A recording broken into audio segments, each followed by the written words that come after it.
각 가정에서 예배하신 우리 모든 성도님들, 또 우리 이 자리에는 지금 20명 조금 못되게 와 계신데 모두 우리 주님의 평강과 은혜가 함께하는 복된 주일 되기를 바랍니다. 우리 전후좌우 보시면서 주님의 이름으로 축복합니다, 사랑합니다 한번 인사 한번 나누시죠. 감사합니다.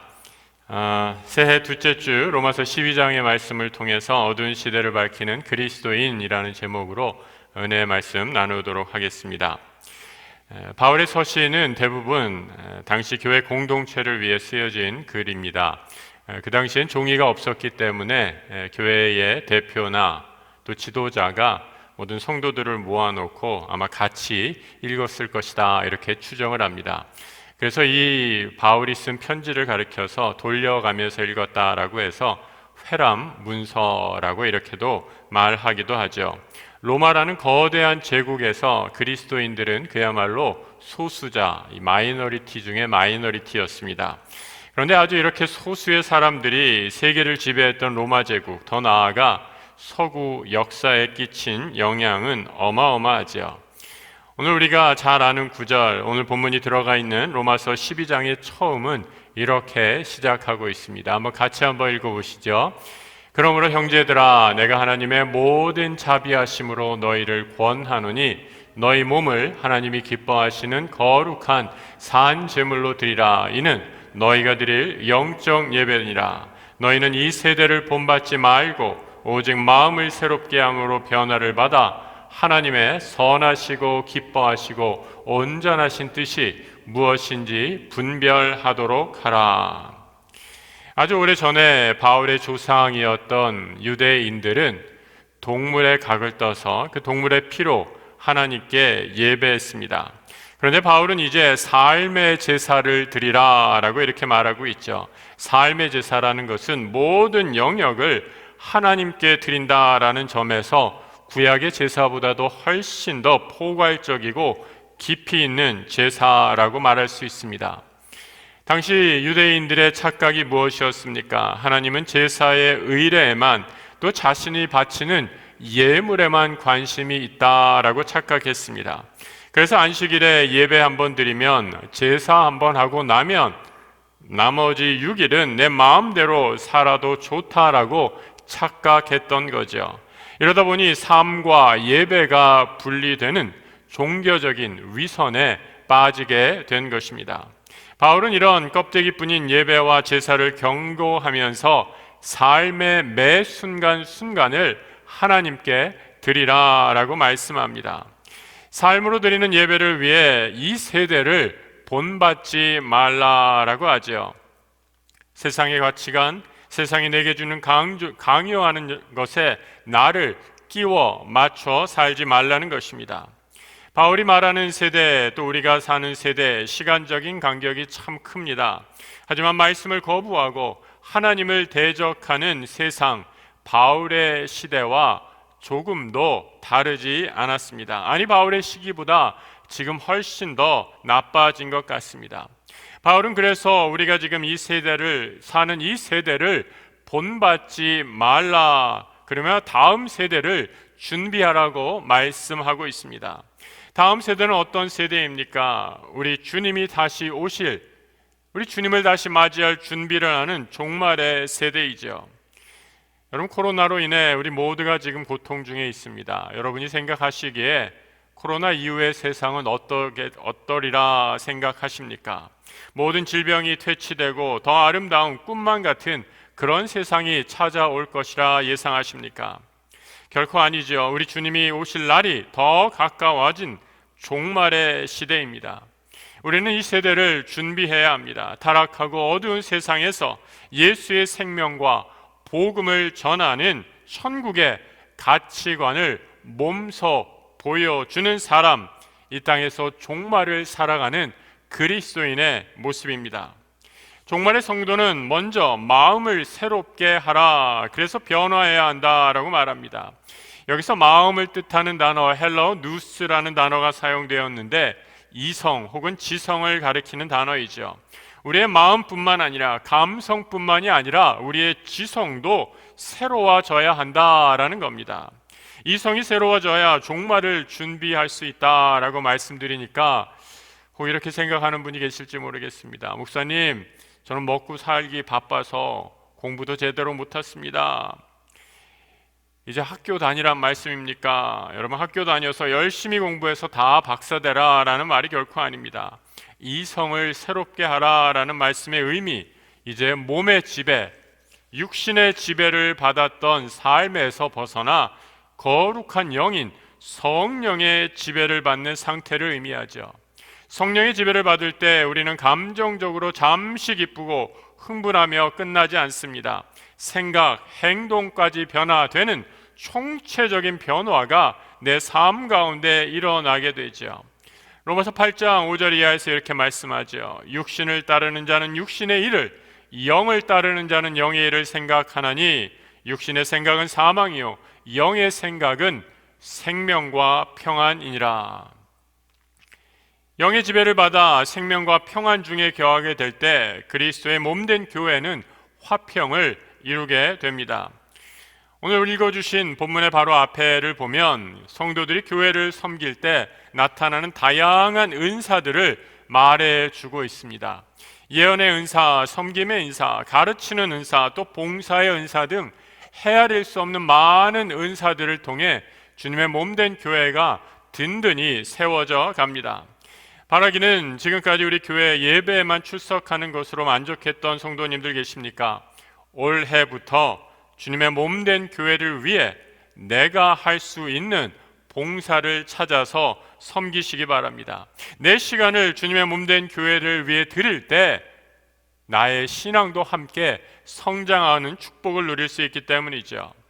목사님, 제가 시간이 없습니다. 애들이 아직 어립니다. 좀 더 경제적인 여건이 되면 하겠습니다. 이런 핑계 대지 마시고 내가 할 수 있는 수준에서 작은 것이라도 하나씩 찾아보시기 바랍니다.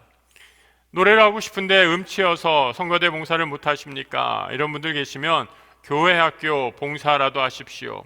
저는 성경 지식이 짧아서 아이들을 못 가르쳐야 하시는 분들 계십니까? 처음부터 성경 박사가 어디 있겠습니까? 보조교사부터라도 시작해서 성경을 배워 나가시면 됩니다. 제가 어렸을 때 모교회에서 제가 자라던 주일학교에 선생님이 떠오릅니다. 아주 나이가 늦어서 교회학교 반사를 시작하셨습니다. 본인 스스로가 성경 지식이 없다고 보조교사를 시작하셨습니다. 그런데 이분이 얼마나 열심으로 교회를 섬겼는지 해가 지나갈수록 그 부서에서 또 아이들이 가장 존경하고 좋아하는 선생님이 되셨습니다. 처음부터 완벽한 교사는 없죠. 어느 권사님은 새벽기도 코로나 때문에 교회 문을 닫게 되니까 인터넷으로 예배를 드리니까 안타까우셔서 교회를 돌면서 한 바퀴씩 돌면서 교회를 위해 기도하십니다. 교회 문은 비록 닫혔을지 모르지만 권사님은 새벽마다 기도를 통해 교회를 섬기고 있는 것이지요. 몸과 마음을 다하여 삶의 예배를 드린다라고 해서 세상의 모든 문제가 단번에 해결되는 것은 아니죠. 여전히 세상은 우리를 대적합니다. 오늘 보면 14절의 말씀을 보시죠. 너희를 박해하는 자를 축복하라. 축복하고 저주하지 말라. 바울은 여전히 세상이 너희를 박해할 것이다 라고 말합니다. 여러분, 나를 핍박하는 사람을 위해 어떻게 저주하지 않고 욕설을 퍼붓지 않고 축복할 수 있을까? 나를 박해하는 자를 축복하는 경지라면 마더 테라사, 아니 예수님 정도 돼야 실현 가능한 것이 아닌가라는 생각이 들 정도이죠. 우리에게 참 힘들고 어렵게 느껴지지만 이 말은 사실 바울이 처음 한 것이 아니라 바울이 예수의 말씀을 그대로 전한 것뿐입니다. 누가복음 6장의 말씀이죠. 내가 이르노니 너의 원수를 사랑하며 너희를 미워하는 자를 선대하며 너희를 저주하는 자를 위하여 축복하며 너희를 모욕하는 자를 위하여 기도하라. 바울은 이미 예수가 하신 말씀대로 공동체에 다시 예수의 말씀으로 권면하는 것뿐입니다. 이것이 어떻게 가능한 일일까? 내 힘으로는 불가능하죠. 차별받는 세상 속에서 어떻게 저주와 분노의 감정을 떨칠 수 있겠습니까? 그 능력은 오직 사랑의 힘이죠. 하나님의 사랑 안에서만 온전한 성령의 지배를 받을 때에만 마음과 지성마저도 새로워질 때 원수도 사랑하며 축복할 힘이 내 안에 생기는 것입니다. 코로나 시국에 저는 정부가 다 잘했다고 여기지는 않습니다. 특별히 방역에 대해서 여러 가지로 아쉽고 할 말도 많이 있습니다. 하지만 세상의 빛과 소금의 역할을 감당해야 할 교회마저 세상을 향해 저주를 퍼붓고 세상과 동일한 방법으로 싸움의 자세로 나간다면 어떻게 될까? 저는 이것이 결코 하나님이 기뻐하는 방법은 아니라고 생각합니다. 그런 태도로는 세상과 싸워 이길 수 없습니다. 교회가 지닌 영적인 힘은 바로 사랑의 힘이지요. 오늘 보면 20절에서 이렇게 말씀해 주고 있습니다. 너희가 줄이거든 먹이고 목마르거든 마시게 하라. 그러함으로 내가 숯불을 그 머리에 쌓아 놓으리라. 숯불을 머리에 쌓아 놓는다라는 표현 비유적인 말입니다. 여러분, 불을 머리 위에 놓고 다니는 사람 바보가 아니고서야 그런 사람이 어디 있겠습니까? 이 말의 의미는 잘못을 저지른 사람이 자신의 잘못을 스스로 깨달은 후에 수치와 후회에 사로잡힌다라는 뜻을 지닌 당시 속담이지요. 권세를 가진 자들이 그리스도인들을 핍박했습니다. 하지만 다른 사람들과는 달리 그리스도인들은 아무런 저항을 하지 않았죠. 저항은커녕 오히려 자기들을 핍박하는 자를 위해 축복하고 그들을 위해 기도했던 것입니다. 로마의 압제자들이 얼마나 놀랐겠습니까? 대체 저들이 가진 신앙이 무엇이길래 저렇게 행동할 수 있단 말인가? 실제로 당시 로마의 권력자들 중에 그리스도인들이 핍박 중에서도 순결을 당하면서도 신앙을 지키는 모습을 보고 또 그들을 위해 기도하는 모습을 보고 감동해서 기독교로 개종한 사람이 있을 정도입니다. 점점 시간이 지나 로마의 권세자들은 마침내 깨닫게 되죠. 자신들이 한 행동이 얼마나 부끄럽고 어리석은 행동이었는지를 그때 후회하고 부끄러운 마음, 마치 머리 위에 숯불을 올려놓은 것과 같다라는 뜻이죠. 코로나 시대 교회와 방역 당국 간의 마찰이 계속되고 있습니다. 교회는 어떻게 해서든지 대면 예배를 이어가려고 하고 당국은 막으려고 하죠.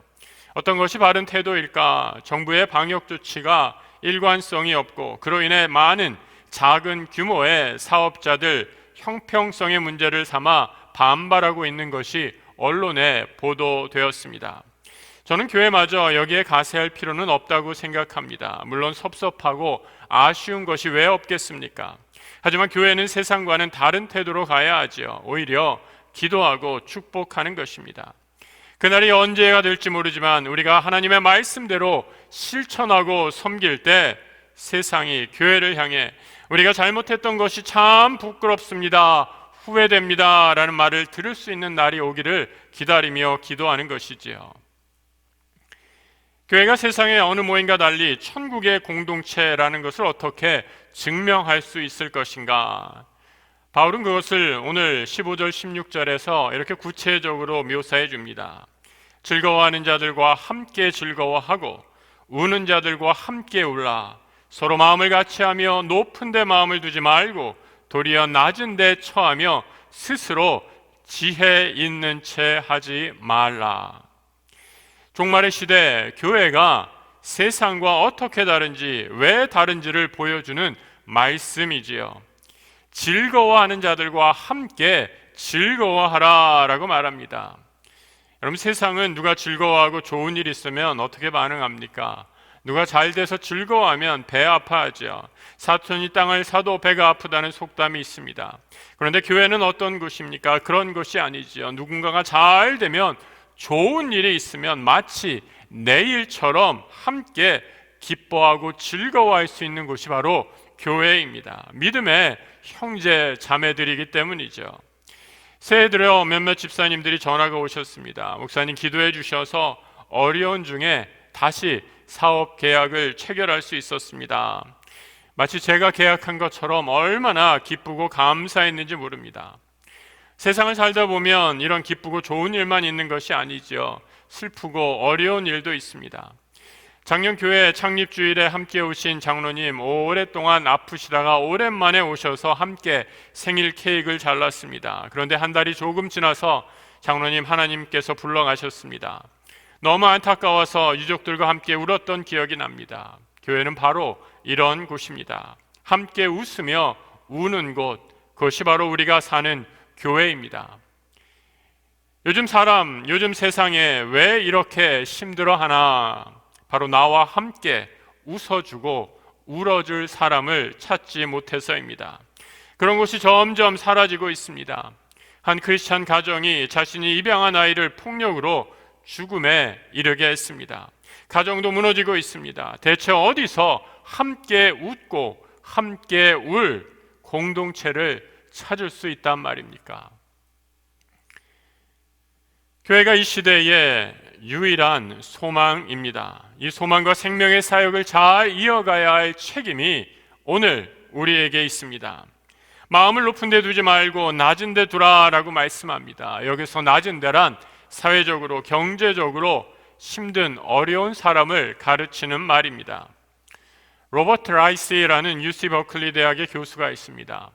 코로나를 지나면서 세계가 4계급으로 나누어졌다라고 이렇게 얘기를 합니다. 한번 잘 들어보시기 바랍니다. 첫 번째는 원격 근무가 가능한 고소득 노동자들이 차지했다는 거죠. 원격으로만 일할 수 있으면 그 사람은 그래도 이 IT 세계의 혜택을 받은 고소득 노동자에 해당되는 사람이다라는 거죠. 두 번째 계급, 위험하지만 꼭 필요한 일을 해야 하는, 몸으로 해야 하는 노동자라는 것입니다. 세 번째로는 코로나 시대에 결국은 직장을 잃어 임금을 받지 못하는 노동자, 그리고 마침내 네 번째, 이 모든 삶의 과정에서 생존의 경쟁에서 도태되어 잊혀진 노동자들이 바로 이 시대를 살아가는 4계급 사회의 사람들이다라고 말하고 있습니다. 물론 예전에도 이런 간격이 있었겠죠. 하지만 코로나 시대에 이 간격이 더 심하게 벌어지고 말았습니다. 우리나라도 코로나를 겪으면서 사회 취약계층이 가장 큰 타격을 입었다는 지표가 줄줄이 보도되고 있습니다. 저는 이 땅의 교회가 지금 해야 할 일, 광화문에 나가서 태극기 들고 시위하는 것이 아니라 이 땅에 버려진 고아와 과부, 나그네를 돌보라고 가르치신 예수의 사랑을 실천하는 것이라고 믿습니다. 이를 위해 하나님께서 우리를 교회로 불러주셨기 때문이죠. 오늘 본문 마지막 절에 바울은 이렇게 우리에게 권면하고 있습니다. 악에게 지지 말고 선으로 악을 이기라. 세상에 넘쳐나는 악을 어떻게 우리가 이길 수 있겠습니까? 정권을 잡아서 힘을 가져야 하나요? 억울한 일을 당하였다고 머리에 띠두르고 시위해야 하나요? 성경은 이렇게 우리에게 말씀하지 않습니다. 우리보다 훨씬 더 부당하고 억울한 일을 많이 당한 초대교회 성도들이었지만 도리어 선을 행함으로 악을 이기라고 권면해 주고 있습니다. 내일 저녁부터 우리 목회비전 수련회로 시작합니다. 말씀으로 세상을 이기고 말씀을 따라 선을 행함으로 악을 이기기 위해 우리의 마음을 다시 한번 모으기를 원합니다. 손으로 악을 이길 힘, 여러분 우리에게는 이 힘이 없습니다. 십자가에 달려 죽으심으로 악을 선으로 이기셨던 예수 그리스도의 사랑 없이는 불가능한 일이죠. 베드로는 그래서 우리에게 이렇게 가르쳐주고 있습니다. 이를 위하여 오늘 바울의 본문과 연결해서 읽어보면 악을 선으로 이기기 위하여 이렇게 읽을 수도 있죠. 너희가 부르심을 받았으니 그리스도도 너희를 위하여 고난을 받으사 너희에게 본을 끼쳐 그 자취를 따라오게 하려 하셨느니라. 그는 죄를 범하지 아니하시고 그 입에 거짓도 없으시며 욕을 당하시되 맞대어 욕하지 아니하시고 그 고난을 당하시되 위협하지 아니하셨다라고 말씀해 주고 있습니다. 요즘에 우리나라뿐만 아니라 전 세계 정말 깜깜한 종말의 어두움의 시대입니다. 하나님은 이 시대에 우리 모든 성도들 교회가 교회다워질 것을 명하시고 기다리십니다. 어두운 세대의 세상을 밝히는 길, 바로 예수처럼 높은 보좌를 버리고 인간의 몸으로 우리와 같이 되셔서 궁일로 사랑으로 섬기신 예수를 바라보며 그 예수를 따라 걸어가는 것입니다. 신앙은 정체되는 순간 퇴보합니다. 멈춰서는 순간 죽어버리게 되지요. 그리스도 안에서 성장을 소망하며 목회 비전 부흥회로 모여주시기 부탁합니다. 이번 목회 비전 부흥회에서 내가 영적으로 더 성장해야 될 부분을 구체적으로 한번 점검해 보시기 바랍니다. 그래야 이 세대를 밝히시기 원하시는 하나님의 음성을 듣고 어두운 곳을 밝히는 구원의 빛 되기를 우리 주님의 이름으로 축복합니다. 함께 기도하겠습니다.